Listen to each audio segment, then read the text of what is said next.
Good morning, dear children. Hope all of you are safe and fine at your home.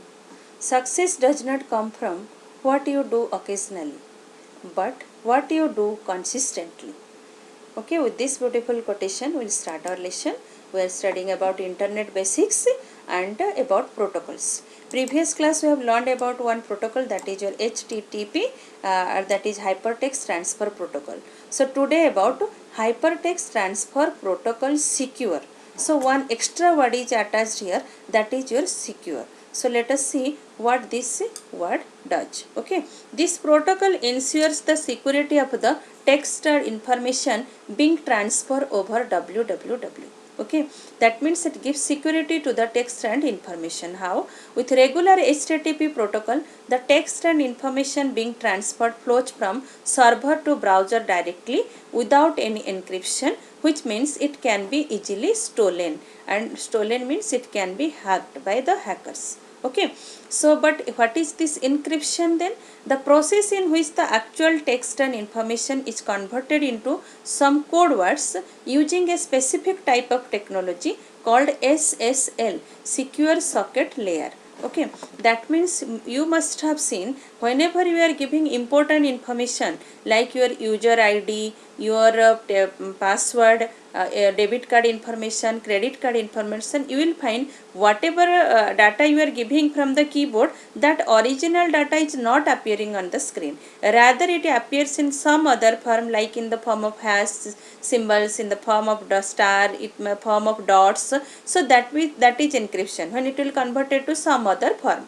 So the SSL helps to create a secure and encrypted connection between the server and the browser. Okay, this ensures that the information is encryption and connection is safe, so that hackers cannot steal your sensitive information such as login ID and password for online payment. Okay, so it gives some it converted the data to some other form which we are telling encrypted data, so that hackers cannot easily hack the data. Okay, so let us come to know now. See this picture. How it is, it will show you when you are using HTTP, Hypertext Transfer Protocol, it is insecure connection, the data can be easily hacked by the hackers. Okay, and when you are using HTTPS, then that the data is secure, nobody can see your data, or nobody can hack your data also. Okay, so another picture is also with me, that is see, whenever HTTP we are using, then suppose any password we are typing, it will show as usual whatever data we have given, that will be displayed on the screen. So anybody which is standing on at the back or sitting besides you, they can see what data you have typed. So easily your password or your a credit card number, debit card number can be seen by others, and it can be hacked by the hackers also. And hackers can, whenever they want to hack, they can see the data also. But HTTPS, it will convert to some other form, like this one example you see, so that what happened, the hackers cannot see the data, and it cannot be, the data will be secure. Okay, so now comes to how to check your connection is secure or not. How can you come to know which site you are using? So online shopping nowadays doing very much, and during this lockdown period it becomes more popular also, because we are not stepping out our home from our home. So we thought if the things will reach at us at our home, so it will be better, so we are using more. So whenever you will use, you will find the site must have one S, HTTPS. Okay, so if you will find HTTPS is there, that is your secure and safe connection. Okay, sometimes whenever, and you will find one, this padlock symbol must be there in the navigation bar, or maybe in the footer of the browser. Okay, sometimes you will find this type of a message also appear, your information, for example passwords or credit card number, is private when it is sent to this site. So if type of information you are getting, then you are using a secure site. And if HTTPS is there, then it is also a secure site, because for writing this S they need one SSL certificate. Okay, so their site must be tested and under control. So that is your that's why SSL will be there, so that our data and information will be safe. So before giving any personal or financial information on any website, make sure that the URL starts with HTTPS and there is a padlock sign on the navigation bar or footer of your browser as shown in the figure. Okay, so now you can use only secure sites. Now compare this HTTP with HTTPS. So protocol, it is hypertext transfer protocol and it is hypertext transfer protocol with secure.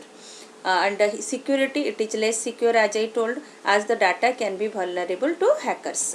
It is designed to prevent hackers from accessing critical information. It is secure against such attacks. It starts with HTTP and it starts with HTTPS. It is good fit for websites designed for information consumption like blogs. That means where we want a public platform that everybody can see, and if they will see then there is no problem. Then for that sites HTTP you can use, just like blog. It is an social media platform and public platform. You can tell anybody can see your post, can follow you, you can make your blogs also like this. So if the website needs to collect the private information such as credit card number, then it is more secure protocol. It operates at TCP/IP level. HTTPS does not have any separate protocol. It operates using HTTP but uses encrypted TLS or SSL connection. Okay. Same thing, domain name validation. HTTP websites do not need SSL. HTTPS requires SSL certificate, authenticated certificate, that is known as your SSL certificate, that this website is secure.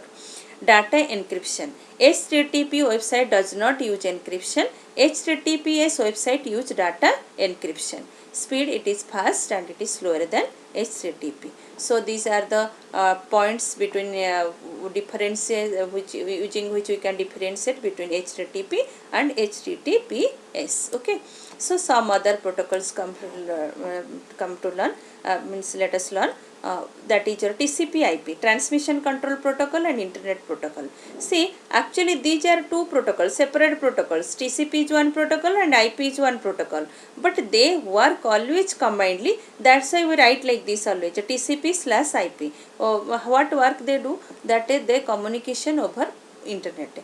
So actually whenever a data transmission takes place, TCP converted the data into small packets, and that packets serially transmit from sender computer to the receiver computer, or sender to the receiver. And when transmission the data takes place, TCP attached many other information along with this file, like your IP address, your header information, like this. And what the other end means at the receiving end, actually IP works. It collects the packets, then reassemble the packets, and then it is responsible that how original message is received by the receiver. Okay, so that's why these two protocols combine together, and while data transmission takes place over internet. POP, Post Office Protocol, and it is used for receiving incoming emails. SMTP, Simple Mail Transfer Protocol, used for sending and distributing outgoing emails.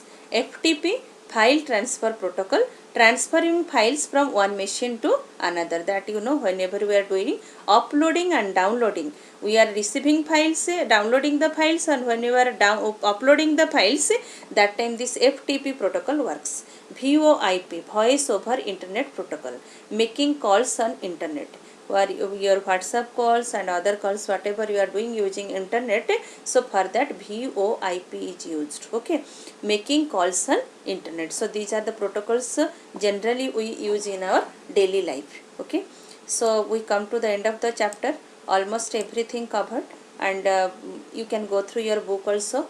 If anything, I think nothing is left. And important information for you, class test will be there on 4th August, Tuesday. Okay, and the topic will be your internet basics, and time as usual 8 am to 5 pm. 20 marks test will be there, and you all be ready for your test, and it is compulsory for all. Some of you are not giving exam, and later on don't blame me that you have got less mark in your internals. Okay, because these marks I am going to add for your internals. All the class tests have been hold for this computer application will be added for your average mark. I will add for your internal assessment. Okay, so it is compulsory for all. Best of luck for your exam. Thank you all. Have a nice day. Any problem, you send message through Campus Care, and I am always there to answer you. Okay.